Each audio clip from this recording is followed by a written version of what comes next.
Bonjour tout le monde. Donald est mon prénom.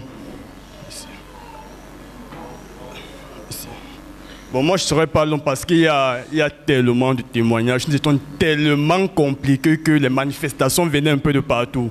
Donc j'ai choisi un témoignage. Donc mercredi, pendant la prière, bon, moi j'ai décidé d'endurcir mon cœur. Parce que, non pas, mais mardi soir, le feu m'a tellement brûlé que j'ai dit qu'aujourd'hui ça ne me touche plus. Donc lorsqu'on priait, j'ai tellement endurci mon cœur ce jour. Bon, je faisais un peu l'effort de prier quand même.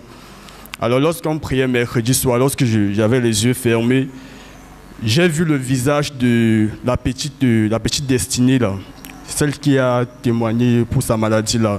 J'ai vu son visage devant moi et puis soudainement j'ai ouvert les yeux. Je me suis demandé pourquoi ça m'arrive. Puis j'ai encore fermé les yeux, j'ai continué à prier. La même chose s'est reproduite, je me suis dit que non, ça c'est mon cerveau qui me joue des tours. Après, une voix me dit, tourne-toi. Lorsque je me tourne, je vois Destinée qui est couchée au sol. Il y avait une grande sœur là qui était en train de prier sur elle. Et quand j'ai vu Destinée couchée au sol, j'ai eu l'envie d'aller prier sur elle. Mais je me suis retenu parce que je me suis dit, est-ce que j'ai la capacité de faire ça? Est-ce que j'ai la capacité d'aller poser mes mains et prier sur quelqu'un?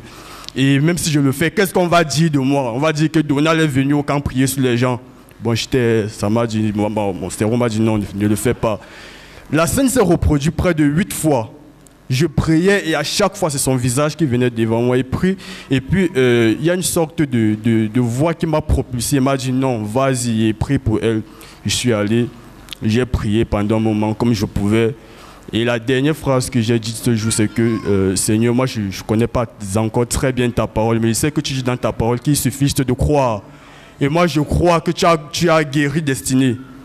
Bon, après la prière, nous sommes allés dans les dortoirs prendre les plats, les assiettes pour aller manger. Bon, moi je me dépêchais pour occuper les premiers rangs, parce que pour vite manger quoi. Hein, d'abord, la chop c'est la base.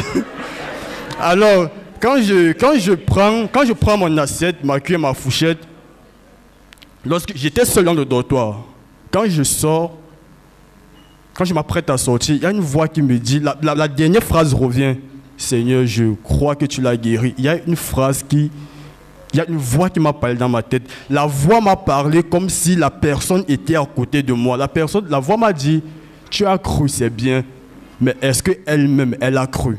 Je vous assure. Quand cette voix m'a parlé, je me suis arrêté.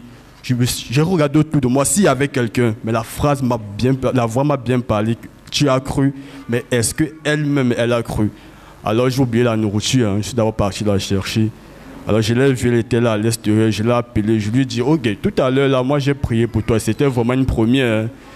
Bon, à la fin de ma prière, j'ai dit ceci. Mais tout à l'heure, là, il y a une voix qui m'a dit, bon, est-ce que toi-même tu crois? Elle m'a fait comprendre qu'elle ne croit pas. Elle se dit, elle sait dans sa tête que Dieu peut. Mais elle-même, au fond, elle ne croit pas. Et moi, ça m'a beaucoup édifié parce que je me suis dit, nombreux chrétiens font pareil. On prie tous les jours. On prie. Mais on ne croit pas réellement que Dieu peut faire. Donc, c'est la raison pour laquelle j'ai tenu à dire cela. S'il y en a qui ont pour habitude de faire cela, quand vous priez, croyez qu'il va faire. Croyez qu'il fait même. C'est un peu ça là ici.